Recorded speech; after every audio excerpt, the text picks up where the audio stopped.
Hello friends and welcome. I'm Sarah Liz and I have a spooky shaker birthday card for you today. I don't know about you, I love all the Halloween dies, but I don't give Halloween cards. So we're going to turn it into a birthday card. And we're starting with the half pint jar dies and stencil. There's a stamp set that goes with this too. I'm not using that today, but I'll show you a bonus card at the end that uses it. And then we are also using this You Donut Scare Me add-on that goes with the circle shape card that has dies in it to make a donut, but we're not making a donut. That You Donut Scare Me set is maybe my favorite piece from this entire release because there are so many amazing things in that set that you can use for other things or that you can reimagine and use in different ways. And so that's kind of what we're going to do today. I have a piece of pale purple cardstock that has more of a bluish tint to it. And I'm using a warmer purple ink and I'm just going around the outside. I love this mix for Halloween. And then I have some black shimmer ink that I will bring around the very outside edges. I don't want it to get too dark. We're going to cut most of the middle out of this. And I want to make sure there's room for my sentiment that still has some lightness to it.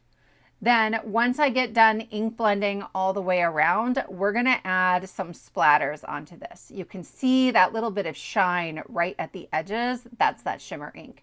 I thought I was splattering with like a glitter pen, but it's not a glitter pen. It's just black ink apparently, but it's cute. It's fine. It's Halloween. It sounds great.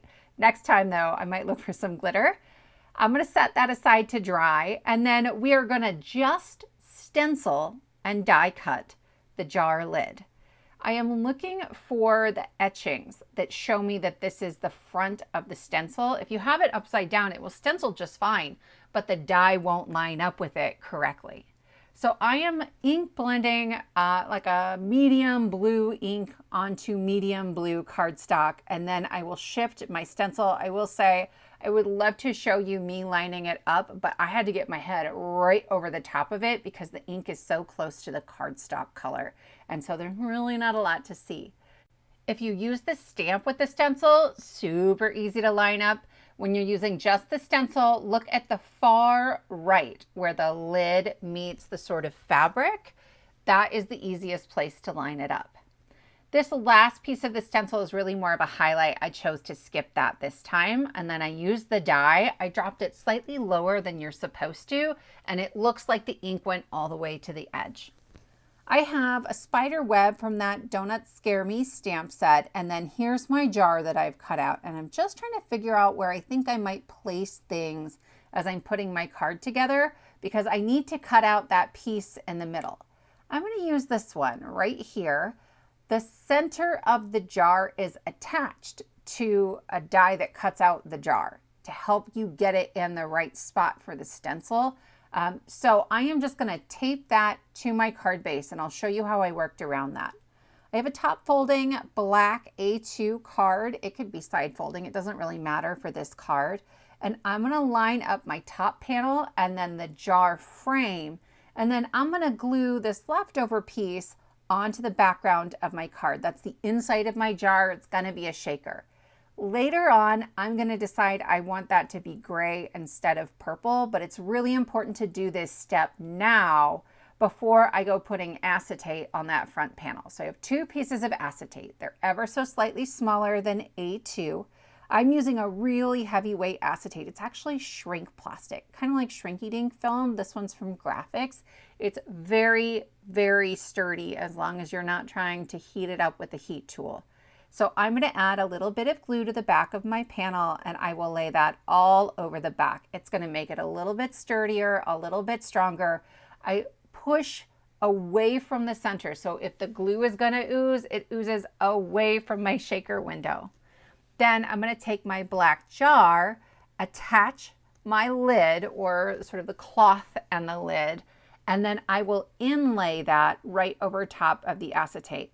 I could have, with a different die set, just cut out the middle, but that wasn't really an option for this one. So putting that heavyweight acetate, or really any acetate behind it, gives me somewhere to glue the actual jar and frame onto. These are flames. There are little dies in here that let you turn this into like a Yankee candle. And we're gonna make them into some spooky eyes. I couldn't not see it once I had done this. And so I am coloring in the centers of those flames. To make two eyes, I had to cut the flame twice, but that means that one of them had to be flipped over. And so you're getting the sort of backside of the die. So I just stick both of them between two pieces of heavyweight scrap cardstock and run it back through my die cut machine. And then you can't really tell which one was the good side and which one was the back side. Then I have these little scars that are part of the Frankenstein accessories in the donut die set, and I'm adding those onto my jar as well. I find that tweezers work particularly well for something like this where I'm arranging a face or a spooky eye or scar or whatever, because I can see it before I actually press it down onto my card. Then I'll flip it over and just trim off anything that's hanging off the sides. Before we actually attach this to our card, we've got to add some teeth. There are two sets of teeth. They cut 3 apiece and they go in the center of the donut. That's so goofy and funny. But I was like, we could totally make this like a monster chomping jar. I tell you what, friends, I'm more of like a cutesy Halloween kind of person. It shocked me that I had so much fun with this card. And my boys, 2 little boys, think that it is amazing. So I started by putting teeth into the corners of the jar, and then I just started arranging things. I wanted the teeth to kind of overlap. Some of them are going down below the edge of the jar. I'll trim those off, but I wanted lots of different sizes and angles of teeth. I wanted places where they were getting really wonky and weird, and I'll just trim off those excess. This was a little bit easier when I finally got rid of the scrap paper, because then I had more contrast. So again, I just like to add glue to the teeth and then pick up my jar and I will just lay it down onto the die cut that has glue. That way I can see exactly what I'm doing, exactly where it's going. The wet glue lets me wiggle it a little bit as well. And I'll just keep adding a few more until I feel like we got a full set of some weird, creepy chompers. I've got one more for the bottom, and this one is like a tooth coming out from the side of another tooth. It's just, I don't know, it's just weird, and I like it. Then I'm going to go ahead and add the eyes into the center. I'd kind of waited on those because the ink I used to color them in was very wet, and I didn't want that to smear onto the bright green outline of the eyes. Later on, we'll add a pupil to it as well. I wasn't sure that was necessary, but I think it really brings it to life. These pieces are meant to be like the red veins of the eyeball. You can turn it into a giant eyeball donut, but we're going to turn it into a crack on the jar. The die for this cuts a ton of pieces, so I just saved the rest of them. I'll probably do this again. Like, I just think there's a lot of ways. You might use this not even for a Halloween something, but just a cracked glass something.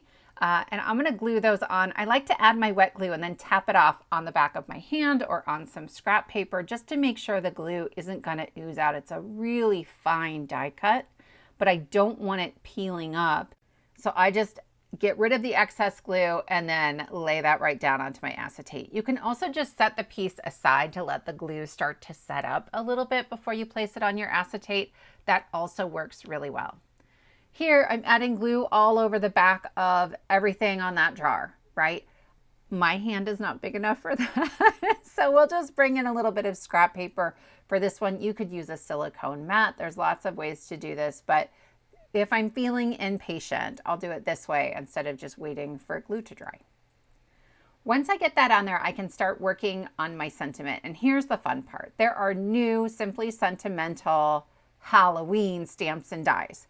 And so we're going to use the Have a Bangtastic, and then instead of saying Halloween, we'll say birthday, right? I have friends who love Halloween so much that if their birthday was in April, they would be thrilled to get a card like this. The Have and are separate stamps. And so after I lined those up, and I was really happy with the way they were aligned, I stamped and heat embossed probably a dozen of them, so I don't have to line them up again next time. For the Simply Sentimental birthday, I have this scripty one, and I put some rip and stick sheet. It's double-sided adhesive behind it, which makes this so quick. So I have a black shadow, and then the white birthday. So it sort of mimics the heat embossing that I did earlier. I'll just press that down and it's done. You could add glue behind that, and I would just tap off the excess glue from behind the birthday, but this was easier. Then I'm going to add some glue, and I want these kind of wonky and going at weird angles. I think it fits, especially when our jar is so like straight and centered in the middle. And then once we get all of these adhered down, we can start working on the shaker. So here's the gray piece that I liked better. It just creates a little bit more contrast for the inside of our shaker jar. So I will add glue over the purple one and just add that right on top of it. The embellishment mix I've chosen is called non-toxic, and so it really needs double thick foam tape, or at least of my foam tape, which tends to be pretty thin. So I just layer it right back on top of itself, and then it's really easy to trim down and line that up. It's why you see some little torn pieces on my background. I've gone all the way around the edge of that gray section, and I'm just going to take my anti-static powder tool and brush that along the edges to try to keep my bits from sticking. I've got it in my scoring tool just to create a right angle, like a little edge to put everything against, and I'll put my embellishments in here. Some of the poison bottles are really thick clay bits, and I didn't want things to get kind of wedged between the back and the plastic, so I took those out. And then I'm going to add in some black sparkle spots. I love the sparkle spots. If you haven't looked at these, they are ever so slightly see-through and glittery. They're in black and light blue, light pink, white, like there's a bunch of them, and they're super thin. So if you don't like super bulky shakers, you can use that instead and get away with a pretty thin layer of foam. You could have, at that point, just have added that front panel with our jar onto the back of the card, and you would have a shaker with this monster jar. But I want a little mechanism that will slide in and out, and so that's why I put just clear acetate over the shaker beds. This green panel is about 3 inches wide, and by the time we're done trimming it down, it's going to be about 5 1/4. And I've just come around with some green ink, and I want it to be a little bit splotchy and uneven.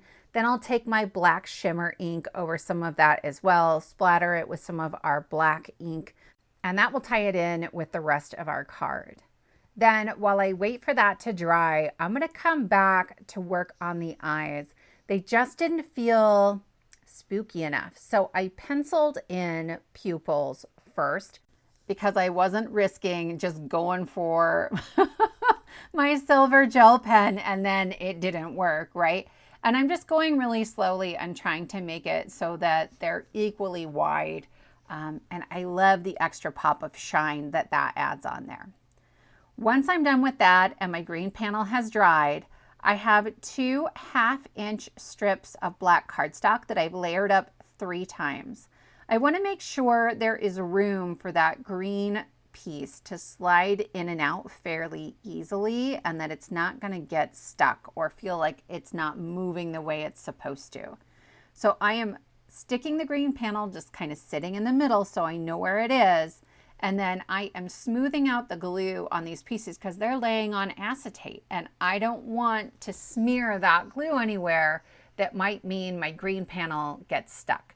So once I have those on there, I think they're in the right place. They're not quite touching that panel. I will remove it and I will make sure that that glue is really starting to dry before I go moving on to the next step and adding other pieces on there. I set that aside for about a half hour, and when I came back, I could start working on finishing up this pull tab. So I'm just eyeballing how far I want that to stick up out of the top of the card. It's not going to fit in an A2 envelope, but I'm not really worried about it. I can always use a bigger envelope. Then I was feeling brave. I must have been channeling my inner Carrie Rhodes, who regularly freehand stamps when a card is almost done. So I went for it. I mean, I guess it was just the green panel. It didn't stamp perfectly. So I just brought in my Micron pen and I will fill in the P of pull. Then I will begin adding my final elements to my card. I'm adding glue on those 3 supports. There's one on either side, one on the bottom that create a little chamber for our green slider panel. And I am being very thin with my glue, but I'm also putting it everywhere because the top panel, the purple panel, has acetate on the back of it. So I want to make sure it's not going to ooze out of there either. Then I can slide this green piece right in between the 2 pieces of acetate. And that finishes up our scary, spooky birthday card. My friends, I hope you enjoyed this. I want to show you a bonus card. On this one, I used the half pint jar die set again and the stencil, but I also used the stamp and then the Hocus Pocus gnomes. And I just love how cute this is. And I am super excited to use this jar for some Christmas themed projects as well. If you've enjoyed this video, my friends, please give it a thumbs up and be sure to subscribe so you don't miss out on more inspiration.